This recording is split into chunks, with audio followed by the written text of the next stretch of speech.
ಪುಷ್ಪಮ್ಮ ಈ ಕಡೆ, చెప్పండి. ಈ ಕಡೆ, ಈ ಕಡೆ, ಈ ಕಡೆ, ಕನ್ನಡದವ್ರು ಈ ಕಡೆ. ಕನ್ನಡದವ್ರು ಹೇಳಿ. ಓಕೆ.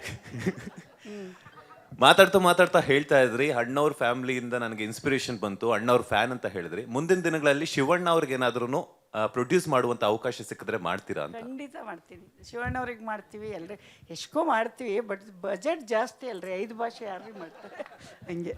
ಶಿವಣ್ಣವ್ರಿಗೆ ಅದನ್ನೇ ಹೇಳಿದ್ದು, ಮಾಡ್ತಾರೆ ಬಿಡಿ. ಬೇರೆಯವ್ರು ದುಡ್ಡು ಹಾಕೋರು ರೆಡಿ ಇದಾರಲ್ಲ ಪಾಪ, ಮಾಡಲಿ.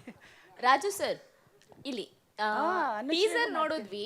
ಟೀಸರ್ ಅಲ್ಲಿ ಪೃಥ್ವಿ ಅವ್ರದ್ದು ಅಂದ್ರೆ ಒಂದು ಗ್ರಾಮದಲ್ಲಿ ನಡೆಯುವಂತ ಹೋರಾಟ ಇರಬಹುದು, ಅಲ್ಲಿ ಏನೋ ಸಮಸ್ಯೆಗಿರಬಹುದು.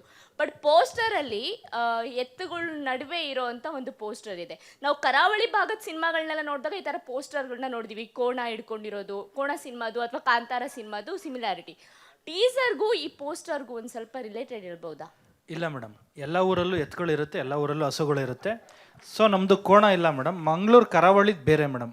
ಬಿಕಾಸ್ ಆಫ್ ನಮ್ಮದು ಒಂದು ಊರು ಅಂದಾಗ ಊರಲ್ಲಿ ಎಲ್ಲರ ಮನೇಲೂ ಎತ್ತುಗಳನ್ನ ಸಾಕಿರ್ತಾರೆ, ಎತ್ತಿನ ಗಾಡಿ ಇದ್ದೇ ಇರುತ್ತೆ. ಸೊ ಆ ಒಂದು ನಿಟ್ಟಲ್ಲೇ ನಾನು ಇದನ್ನು ಮಾಡ್ಕೊಂಡಿದ್ದೀನಿ ಮೇಡಮ್. ಇಲ್ಲ ಮೇಡಮ್, ಅದು ನೆಕ್ಸ್ಟ್ ಟ್ರೈಲರಲ್ಲಿ ಕೊಡ್ತೀನಿ 100%. Director sir, thank you. Content ತುಂಬ ಚೆನ್ನಾಗಿ ಬಂದಿದೆ, ಒಳ್ಳೆ ಕಂಟೆಂಟ್ ಮೊದಲ ಸಿನಿಮಾಗೆ. Thank you. ಸೊ ಗಡಿ ಭಾಗ ಅಂತ ಬಂದಾಗ, ಅದು ಕೂಡ ಚಾಮರಾಜನಗರ ಅಂತ ವಿಚಾರ ಬಂದಾಗ, ಕೊತ್ತಲವಾಡಿ ಸಿನಿಮಾದ ಟೈಟಲ್ಲೇ ಅದೇ ಆಗಿರೋ ಕಾರಣ, ಸೊ ಆಲ್ಮೋಸ್ಟ್ ಆ ಭಾಗದ ಸಿನಿಮಾದ ಕತೆ ಅಂದಾಗ ಬಹುತೇಕ ಎಲ್ಲ ಜಾತಿ ವ್ಯವಸ್ಥೆ ಅಥವಾ ಒಂದು ಕ್ಲಾಸ್ ಅಂದ್ರೆ ವರ್ಗ ಸಂಘರ್ಷದ ಕತೆ ಆಗಿರುತ್ತೆ. ಸೊ ಇದರಲ್ಲೂ ಕೂಡ ಅದೇ ಇರುತ್ತಾ ಅಂತ. ಸರ್ ಸಿನಿಮಾನೇ ನೋಡ್ಬಿಡೋಣ, ಎಲ್ಲ ಒಟ್ಟಿಗೆ ನಿಮ್ಮನ್ನು ಕರೆದು ಸಿನಿಮಾನೇ ತೋರಿಸ್ತೀನಿ ಸರ್. ಆಗ ಅದ್ರ ಬಗ್ಗೆ ಮಾತಾಡಿದ್ರೆ ಚೆನ್ನಾಗಿರುತ್ತೆ. ಬಿಕಾಸ್ ಅಂದರೆ ಸಿನಿಮಾ ಅಂದಾಗ ಎಲ್ಲ ಅಂಶಗಳನ್ನೂ ಇಟ್ಟಿದ್ದೀವಿ. ಸೊ ಹಂಗಾಗಿ ಅದು ಇಂಥದ್ದೇ ಒಂದು ಪರ್ಟಿಕ್ಯುಲರ್ ಅಂತ ಹೇಳೋಕ್ಕಾಗಲ್ಲ. ಒಳ್ಳೆಯದು ಇರುತ್ತೆ, ಕೆಟ್ಟದ್ದು ಇರುತ್ತೆ. ಸೊ ಅದನ್ನು ನಾವು ಹೆಂಗೆ ಪ್ರೊಜೆಕ್ಟ್ ಮಾಡ್ತೀವಿ, ಹೆಂಗೆ ಆಡಿಯನ್ಸಿಗೆ ತೋರಿಸ್ತೀವಿ ಅನ್ನೋದ್ರ ಮೇಲೆ ನಾನು ಒಂದು ಸಿನಿಮಾ ಮಾಡಿದ್ದೀನಿ ಸರ್. ಪುಷ್ಪಮ್ಮ, ನಿಮಗೆ ಡೈರೆಕ್ಟ್ರು ಫಸ್ಟ್ ಸಿನಿಮಾ ಮಾಡ್ತೀನಿ ಅಂತ ಬಂದಾಗ ಒಂದೆರಡು ಕತೆ ಹೇಳ್ತಾರೆ. ಅದನ್ನು ಮೀರಿ ಈ ಸಿನಿಮಾದ ಕತೆ ನಿಮಗೆ ಇಷ್ಟ ಕಾರಣ ಏನಾಗಿತ್ತು ಅಂತ? ಎಲ್ಲೋ ಒಂದು ಕಡೆ ಮೈಸೂರು ಪ್ರಾಂತ್ಯದ ಕತೆ ಅಂದರೆ, ಈಗ ಅಣ್ಣವ್ರದ್ದು ಬಿಗ್ ಫ್ಯಾನ್ ಅಂತ ಹೇಳ್ತೀರಿ, ಈ ಕಾಮನ ಬಿಲ್ಲು ಈ ಥರದ್ದೆಲ್ಲ ಒಂದಷ್ಟು ಕತೆಗಳು ಹಳ್ಳಿ ಅಥವಾ ಊರು ಸಂಬಂಧಿತವಾಗೇ ಇರುತ್ತೆ. ಸೊ ಅದಕ್ಕೆ ಇಷ್ಟ ಆಯ್ತಾ ನಿಮಗೆ ಅಂತ? ಇಲ್ಲ, ನಾನು ಕತೆ ಒಂದು 4-5 ತಂದಿದ್ರು, 4-5 ಕತೆ ತಂದರು. ಕಥೆಯಲ್ಲಿ ಸ್ಟಾರ್ಟಿಂಗಲ್ಲಿ ಎಂಡಲ್ಲಿ ಅಂತ ಬೇಕಲ್ವಾ, ಅದಿರಲಿಲ್ಲ ಕೆಲವು ಕಥೆಯಲ್ಲಿ. ಇದರಲ್ಲಿ ಫುಲ್ಲು ಪಾತ್ರಗಳಿಗೆ ಜೀವ ತುಂಬ ಥರದ್ದೆಲ್ಲ ಇತ್ತು. ಇದು ನನಗಿಷ್ಟ ಆಯಿತು. ಇದು ಅದು ಅಂತಿಲ್ಲ, ಕಲಾವಿದರಿಗೆ, ಪ್ರೊಡ್ಯೂಸರ್ಗೆ, ಜನಕ್ಕೆ ಇಷ್ಟ ಆಗೋ ಥರ ಮಾಡಬೇಕು ಹೊರತು ನಮ್ಗೆ ಇಷ್ಟ ಆಗೋ ಥರ ಮಾಡೋದಲ್ವಲ್ಲ ಕೆಲಸ. Sir, hero gar sir, teaser looks very good, congratulations. Thank you sir. After listening to the script, what is the research and homework done by you sir for this particular script? I hail from a place called Mangalore, which is like coastal part of Karnataka, and this story happens in Chamarajanagar. So there is a huge difference of dialect, the accent. So I was literally worried about that. You know, how will I pull off? But I had the director, the writer. They're actually very pro in that accent. So I had huge help from them and our associates also. So I had that doubt, you know, whether I can do it or not. But that thing was there, and else than that, I hail from a village. So every village is same. So you have all those rooted values in village. So that was not a difficult thing to pull off. Yeah. Pushpa గారు ఇక్కడ madam teacher చాలా ఇంప్రెసివ్గా ఉంది. ఇక్కడ పర్లేదండి ఇచ్చు. So మీకు producer అవ్వడానికి inspiration ఏంటండి? అంటే చాలా రిస్కీ జాబ్ అంటారు కదా, ప్రొడ్యూసర్ ఫిల్మ్ అంటే 24 క్రాఫ్ట్స్లో ఇదే రిస్క్ అంటారు కదా. ఏంటి మీ ఇన్స్పిరేషన్ ఏంటి? రీసెంట్గా తెలుగు మూవీస్ అంటే క్రాస్ ప్రమోషన్స్ జరుగుతూ ఉంటాయి. ఈ సినిమా ప్రమోషన్స్కి యశ్ ఏమన్నా వచ్చే అవకాశం ఉందా? యశ్ గారు వచ్చే అవకాశం ఉందా? యశ్ గారు రావాలంటే వస్తారు. నేనే పిల్లలేదు, ఇంకా నేనేమైనా పని చేసి పిల్లలు కదా, ఇంకా గుడ్ అవ్వలేదు కదా. నాకు గుడ్ అయిన తర్వాత పిలుస్తాం. అంటే ప్రమోషన్స్ హెల్ప్ అవుతాయి కదా యశ్ గారు? అయ్యలేదండి. ఎట్లా అవుతుందండి? ఎందుకు అట్లా అవుతాయి? అందరి ఇంట్లో ఇంట్లో ఉండే హీరోలన్నీ గెలాలి కదా. ఆ హీరో ఇంట్లో ఉండేవాళ్ళు అందరూ మూవీ చేస్తారు కదా. ఆ హీరో ఇంట్లో ప్రొడ్యూసర్స్ ఎవరు చేశారు అన్ని మూవీ గెలాలి కదండి. అట్లా గెల్లలేదు. కంటెంట్ చూస్తారు, ఎవరు అమ్మ, ఎవరు ఇల్లు, ఎవరింట్లో స్టోరీ ఏం జరగదండి. అది నాకు అయింది అనుభవం. ఎవరింటికి ఎవరు రారు. ఇప్పుడు మీ కథల కంటెంట్ ఉంటే, మీ పనిలో బాగా స్ట్రెంత్ ఉంటే చూస్తారు. నాకు కూడా అంతే. యశమ్మ అని 3 వస్తారేమో థియేటర్కి, మళ్ళీ వచ్చేలేదు, ఎమ్మకి పని రాదు అంటారు. అదే నిజం కూడా, అది నిజం కూడా, ఎవరైనా అంతే కదండి. అంటే మీకు ఇన్స్పిరేషన్ ఏంటి ప్రొడ్యూసర్ అవటానికి? అది నాకు ఏం లేదు, ఇన్స్పిరేషన్ అంటే ఏం లేదు. ఇంట్లో యశ్ చూస్తూ ఉన్నప్పుడు నాకు అందరూ దగ్గర పోయి అప్రోచ్ చేసేది, కష్టం పడేది అని చిన్నప్పుడు వాడు వచ్చినప్పుడు చూస్తూ ఉండాను కదా, అది నాకు ఎప్పుడో అప్పుడే ఇన్స్పైర్ అయింది. నేను ఒకరోజు ప్రొడ్యూసర్ అయ్యి కొత్త వాళ్ళకి పని ఇవ్వాలా అని, నా దగ్గర డబ్బులు వచ్చినప్పుడు చేయాలా అని ఒక ఇన్స్పిరేషన్ అప్పుడే అయ్యింది. అది ఇప్పుడు దొరికింది, చేస్తూ ఉన్నాను. ఇప్పుడు టైం వచ్చింది అంతే. పిల్లల్ని సెటిల్ అయ్యారు కదండి, అప్పుడు కష్టం ఉంది, దానికి చేశాను. పుష్ప గారు, టీజర్ లుక్స్ గుడ్ అండి, all the very best. And teaser చూస్తుంటే ప్రొడక్షన్ వాల్యూస్ చాలా బాగా కనిపిస్తుంది, క్వాలిటీ కనిపిస్తుంది మూవీలో.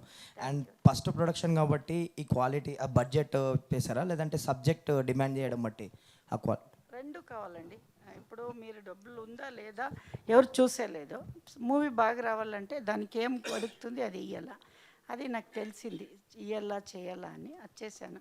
ఎక్స్ట్రా కూడా ఏం చేయలేదు, తక్కువ కూడా చేయలేదు. దానికి ఏం అవసరం ఉంది అది నేను మా యశ్చిందా నేర్చుకున్నానండి. మా యశ్ అదంతా బాగా చేస్తూ ఉండాడు కదా, ఇంట్లో వాడే నాకు ఇన్స్పిరేషన్. యశ్ ఎట్లా మూవీకి ఏం డబ్బులు ఖర్చు పెట్టాలి, వేస్ట్ ఏం చేయకూడదు, అదంతా వాడిని నేర్చుకున్నాను యశ్ నుంచి. నమస్తే అమ్మా, పుష్ప మేడం. చెప్పండి. బాబు అంటే యశ్ సక్సెస్ఫుల్ హీరో అయ్యారు కదా నేషనల్ వైడ్. ఈ మూవీ మీ స్టార్టింగ్లో స్టోరీ డిస్కషన్ కానీ లేదా ఫర్దర్గా ఏదైనా సజెషన్ తీసుకోవటం కానీ చేశారా మీరు బాబు? లేదు లేదు లేదు చేయలేదు. నేను వాడి దగ్గర గుడ్డనిచ్చుకోవాలా అని చేశాను, ఇంకా గుడ్డని లేదు వాడు. ఓకే, శ్రీరాజ్ గారికి అండి, డిఓపి వెరీ ఎక్సలెంట్ అండి, congrats. Thank you sir. First impression DOP మీద పడిందండి మాకు, వెరీ గుడ్ అండి, very well. Thank you, all the best for your team అండి. Thank you sir, thank you very much. Sir director గారు, ఈ కథ చెప్పడానికి మోటివేషన్ ఏంటి సార్ అసలు? సార్ రెగ్యులర్గా చూసే విషయాలు. నేను ఎప్పుడు స్టోరీ రాసేటప్పుడు పీపుల్స్ని చాలా అబ్జర్వేషన్ చేస్తుంటాను. దాంట్లో ఏది స్టోరీ చేయొచ్చు, ఏది నేటివిటీలో ఉంటుందా, లేకపోతే అంటే ఒక ప్యాటర్న్ మాదిరి ఉండదు సార్. ఇంతే sir. Hello, I'm Susira. Namaste, sir. Malayalam media in Kerala. Madam translate ಮಾಡಿ. We have. I'll try, sir. Yes, sir. We have watched an amazing teaser. Very good. Thank you, sir. Thank you. My question is, when will it release in theaters? What's your idea? ಥಿಯೇಟ್ರಲ್ಲಿ ಸಿನಿಮಾನ ನೋಡಬೇಕಾದ್ರೆ ಏನು ಯಾವಾಗ release ಆಗ್ತಿದೆ, ಏನು idea ಅಂತ ಕೇಳ್ತಾ ಇದ್ದಾರೆ. ರಿಲೀಸ್ ಡೇಟ್ ಬಗ್ಗೆ ಏನಾದರೂ ಐಡಿಯಾ ಇಟ್ಕೊಂಡಿದ್ದಾರಾ ಅಂತ ಕೇಳ್ತಾ ಇದ್ದಾರೆ. ಇಲ್ಲ సార్, అమ్మ చెప్పండి. అది కొంచెం టైం కావాలి, అది ఇంకా ఆలోచన చేయలేదు, చేసి చెప్తాం. So they need little time to yeah. Okay, hi ma'am, from Malayalam media itself. My question is, when you come up with PA productions, what is your actual motto? Is it collecting box office money, or you want to introduce new stars, just like you said someone introduced Yash, like that you want to introduce new people, or is it the box office numbers is what you meant? ಅಮ್ಮ ಅವ್ರು ಕೇಳ್ತಾ ಇದ್ದಾರೆ PA ಪ್ರೊಡಕ್ಷನ್ಸ್ನ ಉದ್ದೇಶ ಏನು? Box office ಕಲೆಕ್ಷನ್ಸಾ, ಒಳ್ಳೆ ದುಡ್ಡು collect ಮಾಡೋದಾ, ಅಥವಾ ಯಶ್ ಸರ್ ಥರ ಒಳ್ಳೊಳ್ಳೆ ಆ್ಯಕ್ಟರ್ಸ್ನ ಈ ಸಿನಿಮಾದಲ್ಲಿ ಲಾಂಚ್ ಮಾಡ್ದಾ? మీ పేరు నాకు ಕನ್ನಡದಲ್ಲೇ. ಮಲಯಾಳಂ. ನಮ್ಮ ಮನೆಯಲ್ಲಿ ದುಡ್ಡು ಮಾಡೋ ಉದ್ದೇಶ ಇಲ್ಲ, ಆಯಿತಾ?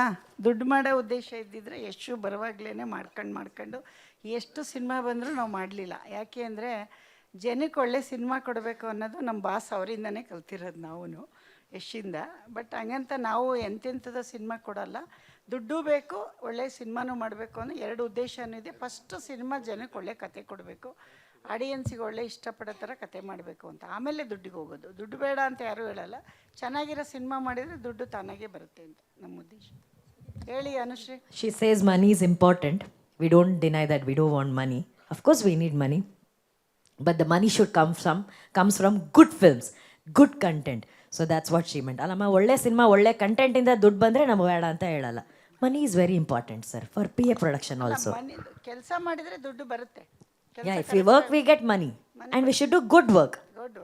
ಸ್ವಾದಿಷ್ಟತೆಯ ಸ್ವಾದ, ತಾಜಾತನದ ಆಹ್ಲಾದ, ಉತ್ತಮ ಆರೋಗ್ಯ ಮತ್ತು ಹೆಚ್ಚಿನ ರೋಗ ನಿರೋಧಕ ಶಕ್ತಿಯ ವೃದ್ಧಿಗೆ ಈಗ ನಿಮಗೆ ಸಿಗುತ್ತಿದೆ ಉತ್ತಮ ಗುಣಮಟ್ಟದ ಪೌಷ್ಟಿಕಾಂಶ.